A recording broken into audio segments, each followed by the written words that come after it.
இன்னைக்கு நம்ம வீடியோவில் ரெஸ்டாரண்ட் ஸ்டைல் கோகனட் சட்னி எப்படி பண்ணலான்னு பார்க்கலாம்.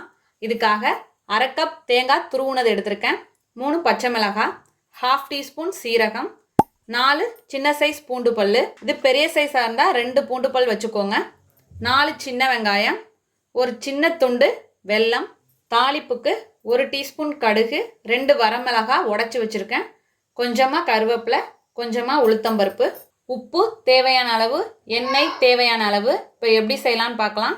இப்போ ஒரு மிக்ஸி ஜார் எடுத்திருக்கேன், இதில் தேங்காய் சேர்த்துடலாம்.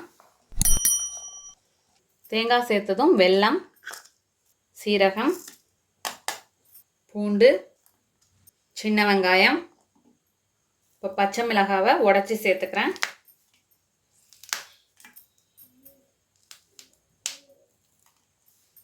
இதோட சட்னிக்கு தேவையான அளவு உப்பு. இப்போ எல்லாம் சேர்த்தாச்சு. கொஞ்சமாக தண்ணி விட்டு பேஸ்ட்டாக அரைச்சி எடுத்துகிட்டு வந்துடலாம். இப்போ பேஸ்ட்டாக அரைச்சி எடுத்துகிட்டு வந்தாச்சு. இந்த ஸ்டேஜில் 3 டேபிள் ஸ்பூன் பொட்டுக்கடலை சேர்த்துக்கிறேன்.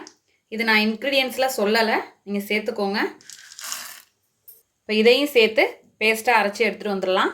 இப்போது சூப்பராக ரெடி ஆயிடுச்சு. இப்போ தாளிப்பு தாளிச்சிடலாம். இப்போ ஒரு பேன் எடுத்திருக்கேன். இப்போ பேன் சூடானதும் இதில் 2 டேபிள் ஸ்பூன் நல்லெண்ணெய் சேர்க்குறேன். இப்போ எண்ணெய் ஹீட் ஆகிடுச்சு. இதில் கடுகு, இப்போ கடுகு வெடிக்க ஆரம்பித்ததும் உளுந்து,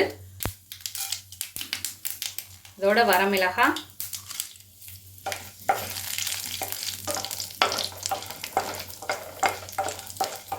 இப்போ ஸ்டவ்வை ஆஃப் பண்ணிடலாம். ஆஃப் பண்ணதும் கருவேப்பிலை,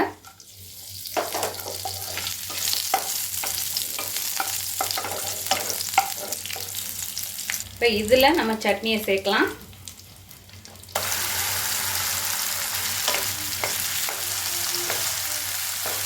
இந்த தண்ணி கலந்து சேர்த்துக்கலாம்.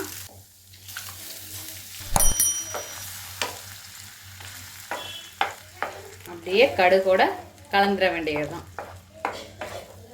அவ்வளோதான், நம்மளோட அருமையான அற்புதமான ரெஸ்டாரண்ட் ஸ்டைல் கோகனட் சட்னி தயாராகிடுச்சு. இதே போல் நீங்களும் உங்கள் வீட்டில் செஞ்சு பார்த்துட்டு எப்படி வந்துச்சுன்னு கமெண்ட்டில் சொல்லுங்கள். தேங்க்யூ.